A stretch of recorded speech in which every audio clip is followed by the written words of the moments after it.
जय हिंद साथियों। आज के वीडियो में हम बात करेंगे एचएम की सैलरी के बारे में। सीएपीएफ के अंदर अभी जितने भी हेड कांस्टेबल मिनिस्टर की पोस्ट है, CRPF, PSF, ITBP, SSB, CISF, सभी सीएपीएफ की एक साथ वैकेंसी निकली है। अगर आप इसका अंदर सिलेक्शन हो जाता आपका, तो आपको भर्ती होते ही कितनी सैलरी मिलेगी, कौन कौन से आपको अलाउंसेज मिलते हैं, ट्रेनिंग के दौरान कितनी सैलरी मिलेगी, ट्रेनिंग के बाद कितनी मिलेगी, पेंशन के लिए क्या रूल है, पूरी जानकारी, कटौती कितनी होगी, पूरी जानकारी आपको आज के इस वीडियो के माध्यम से मिलने वाली है। आज का वीडियो पूरा देख लेंगे तो सैलरी के संबंध में आपके सभी जो डाउट्स है वो क्लियर हो जाएंगे। चैनल पे अगर आप पहली बार विजिट कर रहे हैं, चैनल को सब्सक्राइब जरूर कर लीजिएगा। वीडियो को लाइक नहीं किया तो एक लाइक जरूर कर देना। तो सबसे पहले हम बात करते हैं बेसिक पे की। एचएम की बेसिक पे यानी कि हेड कांस्टेबल की जो बेसिक पे है, 7th पे कमीशन के द्वारा बेसिक पे 25,500 निर्धारित की हुई है। अभी आपको जैसे 25,500 बेसिक पे आपकी हो गई, अब उसके ऊपर जो भी अलाउंस का परसेंटेज होता है वो आपके 25,500 पे लगता है। तो सबसे पहले आपको मिलता है डीए यानी कि महंगाई भत्ता जिसको बोला जाता है। तो ये आपकी सैलरी को इंक्रीज करने में सबसे बड़ा रोल इसी का होता है, क्योंकि वर्तमान में 53% मिल रहा है। जितने भी केंद्र सरकार के कर्मचारी हैं तो 53% डीए मिलता है। तो आपको 25,500 का 53% जब डीए बनेगा तो आपको 13,515 रुपये डीए मिल जाता है। तो आपका बेसिक पे प्लस डीए दोनों जोड़ के आपकी सैलरी बन जाती है 39,015 रुपया। अब नेक्स्ट जो अलाउंस आता है वो आपका आता है HRA यानी कि हाउस रेंट अलाउंस। ये हाउस रेंट अलाउंस 3 कैटेगरी में मिलता है, X category, Y category, Z category. X category में 30% है, वाई कैटेगरी में 20% है, जेड कैटेगरी में 10% है। अगर हम कम से कम भी जोड़ते हैं, मिनिमम से मिनिमम भी जो आपको मिलेगा ही मिलेगा, 10% भी जोड़ते हैं तो 10% आपको 25,500 का आपको HRA यानी कि हाउस रेंट अलाउंस के रूप में मिल जाता है।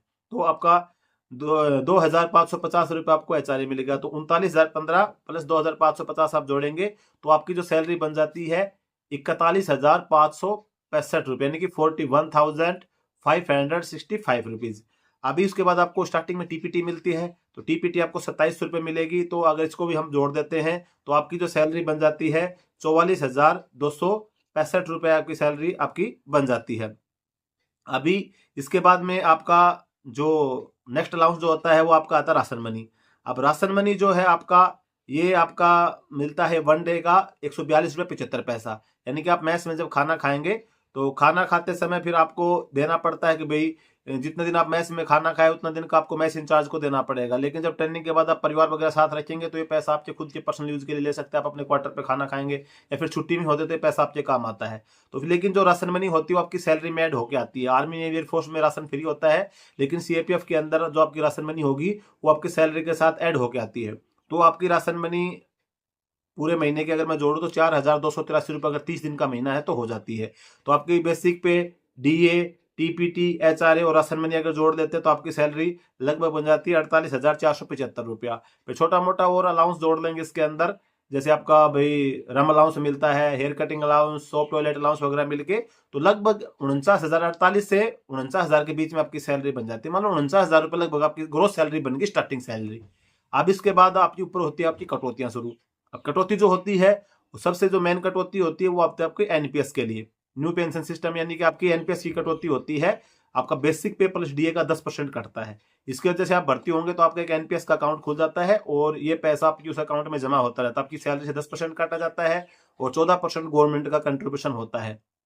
तो आपकी सैलरी से 3,901 रुपये कटेगा। बाकी आपका दोनों का जोड़ने के बाद में 39,115 का ये आपको 14% गवर्नमेंट की तरफ से जुड़ेगा। लगभग 5,500 रुपये गवर्नमेंट देगी और 3,901 रुपये आपसे लिया जाएगा।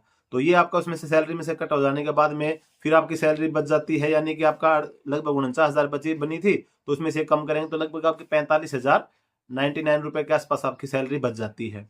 अब इसके बाद में फिर आपका राशन मनी है। खाना तो आप मैस में खाएंगे तो आपका जो मैस का इंचार्ज होगा उसको आपको महीने कंप्लीट होने के बाद मैस का इंचार्ज पैसा देना है आपको। तो आप राशन मनी भी लगभग 4,283 थी वो जब दे देंगे तो लगभग फिर आपका 500 रुपये आपका रिस्क फंड वगैरह का कट जाता है। तो लगभग आप देखेंगे तो 39 से 40,000 रुपये आपके कटने पिटने के बाद आपकी जो सैलरी होती है वो आपके कैश इन हैंड वाले आपके हाथ में बच जाती है। बाकी सभी कटने पिटने के बाद खाना आपका आ ही गया है, रहने का कोई चार्ज नहीं, बिजली का बिल का कोई चार्ज नहीं है। छोटा मोटा फिर आपको पूरा डिपेंड करता है कि आप कितना खर्चा करते हैं।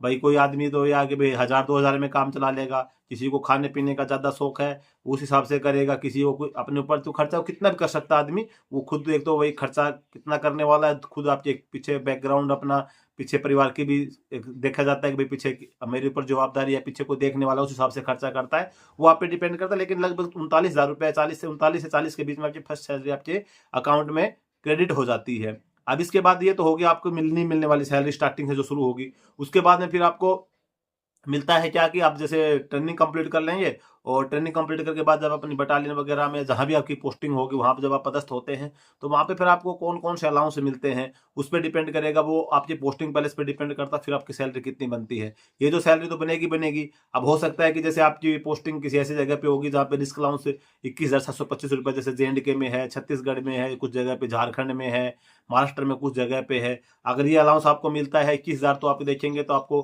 कट पीट के आपकी स्टार्टिंग सैलरी जो बनेगी 60,000 क्रॉस कर जाती है स्टार्टिंग सैलरी। जैसे आप ट्रेनिंग कंप्लीट करके 3-4 महीने की ट्रेनिंग होगी, ट्रेनिंग के बाद आप जब जाएंगे तो आपकी सैलरी होगी खा पी के आपकी मतलब वैसे तो ग्रोस सैलरी आपकी 70 क्रॉस कर जाएगी और कट पीट के आपके 60,000 के ऊपर आपको बचना शुरू हो जाता है। तो फिर वो डिपेंड करता है आप किस एरिया में आपकी पोस्टिंग हुई है उस पर डिपेंड करता, हो सकता है आप एचआर आपको एक्स कैटेगरी का मिले, वाई कैटेगरी का मिल रहा हो तो वो और भी ज्यादा सैलरी इंक्रीज होगी। लेकिन ये जो मैंने सैलरी का जो टॉपिक पे जो वीडियो बनाया ये कम से कम जो मिनिमम से मिनिमम सैलरी का होता है वो मैंने जोड़ के बताया है।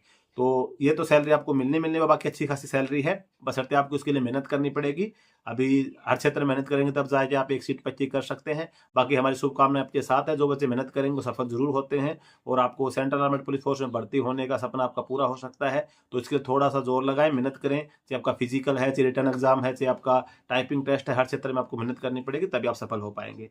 तो सैलरी के संबंध में दोस्तों आज का यही वीडियो था। वीडियो अगर अच्छा लगा हो तो लाइक कर देना, चैनल पे पहली बार सब्सक्राइब जरूर कर देना। जय